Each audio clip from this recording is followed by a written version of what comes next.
Miller, I got to ask. Well, two questions. First one, how difficult was it for you not to talk for a while? After the throat thing, Yeah.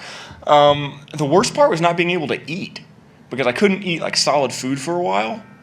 So talking, yeah, I talk a lot and everybody knows that. So that part was tough. But honestly, the eating was way worse because I lose weight so fast.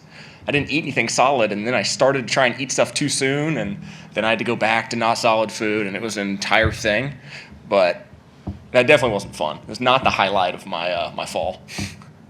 Okay. And if I could go back a couple years ago and tell you what this year was going to be like off the field and everything, all the craziness, I mean, can you put in perspective what this has been like for you and just how different it's been?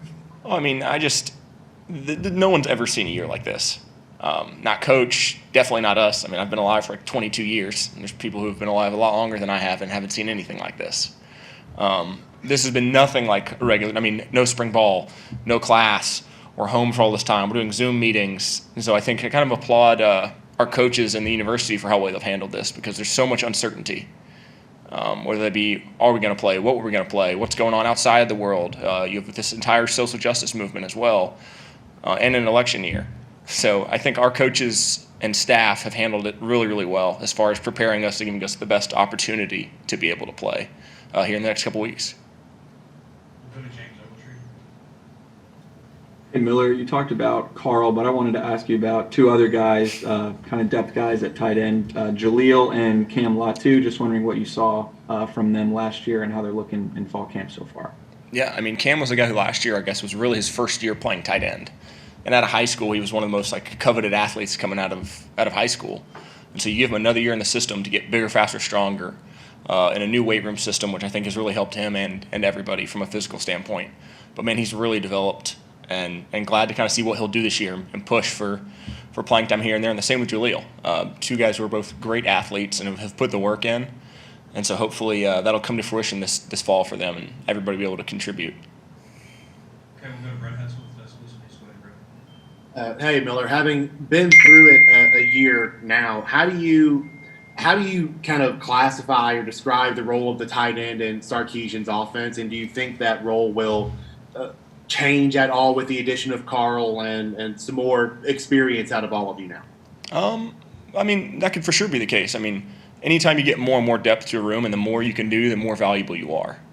And so I guess for each of us, we want to, last year, attack whatever our weakness may have been so that this year we can all play different roles in every role. So we've been trying to cross-train a lot of guys right now.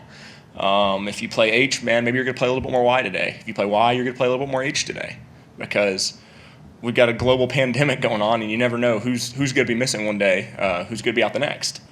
And so we've really had to focus this year, I think, more than others, on being able to play multiple positions. And I think that's actually really helped us and is going to help us here in the fall. And we only have one more question right now for Miller, so we'll go to Michael Costa. Hey Miller, just two quick ones, I guess. First off, what did the march mean yesterday to you and to the team, and also other college football coaches, college basketball coaches have gained attention for their pushing their athletes to register to vote. Has that been a message at all for Alabama football? Yeah, the first thing about the march, I think something I'm proud of is the action our players have taken, and not only our players but the coaches, to believe in something and to believe in something so wholeheartedly, to go out of their way to make a message, to make a statement, to use their platform. And I couldn't be prouder of our guys. To believe in something so strongly that we're going to go out of our way to produce not only a message and a video, but now to march against it. And the support from the coaches has been more than anyone can ask. And I'm really proud of our guys. And the voting thing has been, we've started to kind of push players. We were trying to get everyone to vote as they should. So we'll continue to work on that as we get closer to November and kind of talk and see what we're going to do about it. But I'm sure at some point we'll try and tackle that.